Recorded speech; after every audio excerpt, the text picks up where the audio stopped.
नमस्कार, मैं हूं एस के मालविया। आप देख रहे हैं एस 24 में बहुत स्वागत है आप सभी का।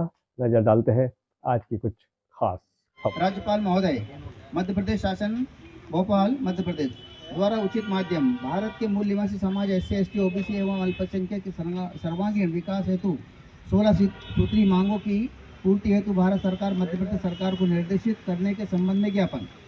महोदय, उपरोक्त विषयक मूल निवासी संघ मध्य प्रदेश इकाई मध्य प्रदेश सचिव नए विनम्र अनुरोध करता है कि निम्नलिखित 16 समस्याएं भारत के मूल निवासी समाज के सर्वांगीण विकास में बाधक है। इनका निराकरण भारत सरकार मध्य प्रदेश सरकार द्वारा किया जाना है। यदि भारत सरकार एवं मध्य सरकार के इन समस्याओं का तत्काल विचार करें, इन्हें पूरा करती है तो भारत के मूल निवासी समाज के सर्वांगीण विकास में गति मिलेगी, जिससे हम सम्मान पूर्वक अपना जीवन जीने के लिए सपना साकार कर सकेंगे। इसी तरीके की 16 मांगे हैं तो इसमें लिखी हुई हैं पूरी। आपको बता दो, पूरी 16 मांगे इसमें लिखी हुई हैं। कोई 16 मांगों मूल निवासी कौशल किशोर कोरी, कटनी मध्य प्रदेश का मूल निवासी हूँ और मूल निवासी संघ का प्रदेश अध्यक्ष हूँ। आपने जैसा कि पूछा कि हमको क्या आवश्यकता पड़ी करने की, तो सरकार जो है मूल निवासियों के हित में कोई फैसला नहीं लेती।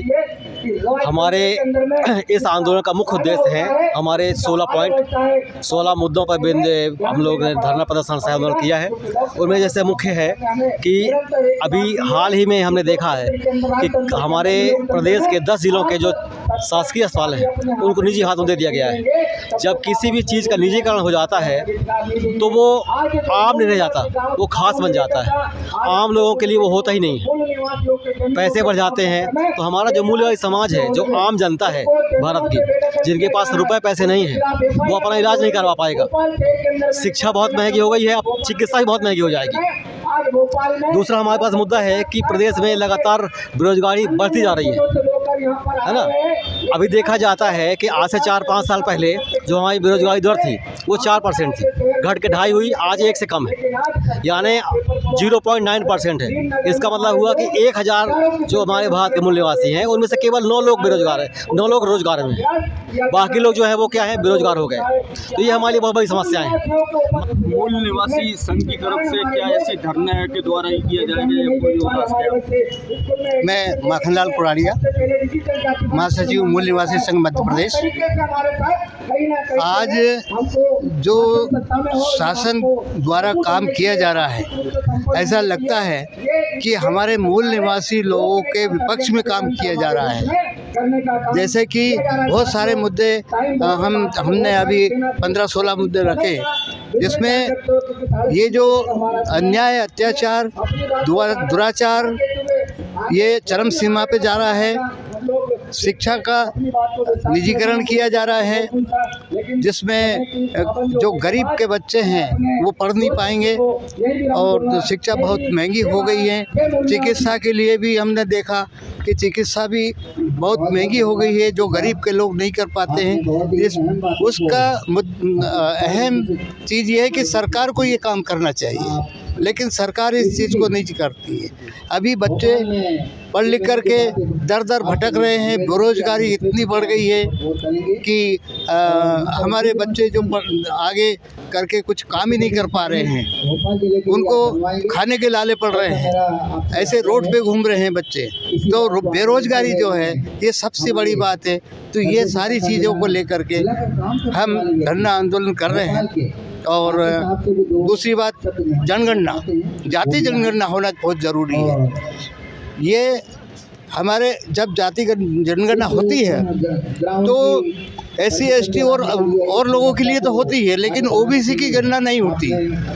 OBC की गणना होना जब बहुत ज़रूरी है, तभी हम जो सरकार योजना बनाती है वो योजनाएं सफल हो सकती है। जब तक कि जाति जनगणना नहीं होगी तो योजनाएं सफल नहीं हो पाएगी। आज नमस्कार, मैं BD सोनिया हूँ और सीधी जिले से हूँ और मूल निवासी संघ में मैं राष्ट्रीय कार्यकारिणी का मेंबर हूँ।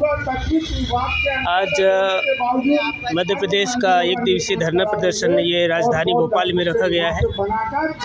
उसके समक्ष में हमारी जो प्रदेश कमेटी है उन्हें हमें भी आमंत्रित किया कि सर आप आइएगा, इस धरना प्रदर्शन में आपको भी शामिल होना है। तो हम भी इस धरना प्रदर्शन में शामिल हैं। और दूसरी बात रही कि जो हम धरना प्रदर्शन करने जा रहे हैं, तो आज हम देख रहे हैं कि जो हमारी वर्तमान सरकार है, जिसको चुनता है हमारा समाज, लेकिन हमारे समाज के विरुद्ध में सारे निर्णय ले रही है।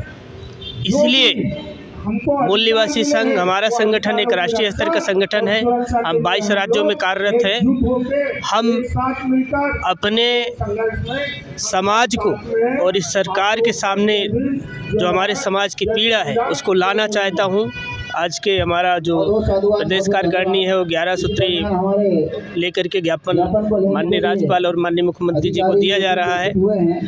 आज जो नीति हम देख रहे हैं, जो हमारी सरकार की नीति चल रही है कि पहले तो जो हमारा शिक्षा था, शिक्षा को निजीकरण किया, तो आज हमारे समाज में शिक्षा एकदम ख़त्म हो गया। हमारे समाज में आज अगर बच्चे जाते हैं विद्यालय तो सिर्फ इनको खिचड़ी मिलती है, शिक्षा नहीं मिलती है। तो हमारे समाज से शिक्षा निकल चुकी है। आज हम देख रहे हैं कि जो हमारा शिक्षा तो जा चुका हमारे समाज का, आज हम देख रहे हैं कि हमारी जो स्वास्थ्य चिकित्सालय है, जिला चिकित्सालय है, उनको भी सरकार जो है अभी नई नीति, नई योजना के तहत उनको भी निजीकरण करने जा रही है। मैं बताना चाहूँगा कि जब कोविड आया था तो वही जो हमारी सरकारी संस्थाएं थी, वही हमारे समाज को, हमारे लोगों को उन्होंने ही बचाया। उन्होंने रात दिन काम करके और इस मानव जीवन का उन्होंने दिन रात स्वस्थ किया।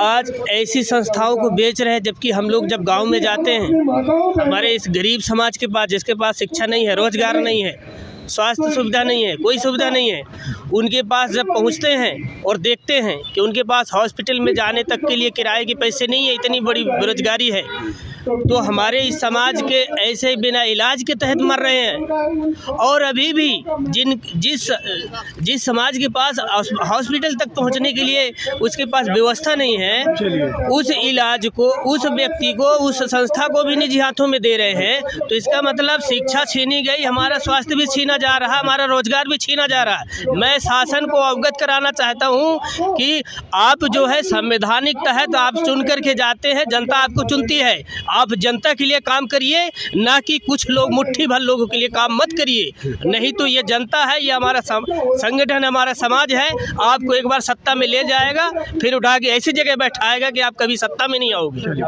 नमस्कार, आज के लिए इतना ही। हम मिलेंगे कल फिर एक बड़ी खबर के साथ।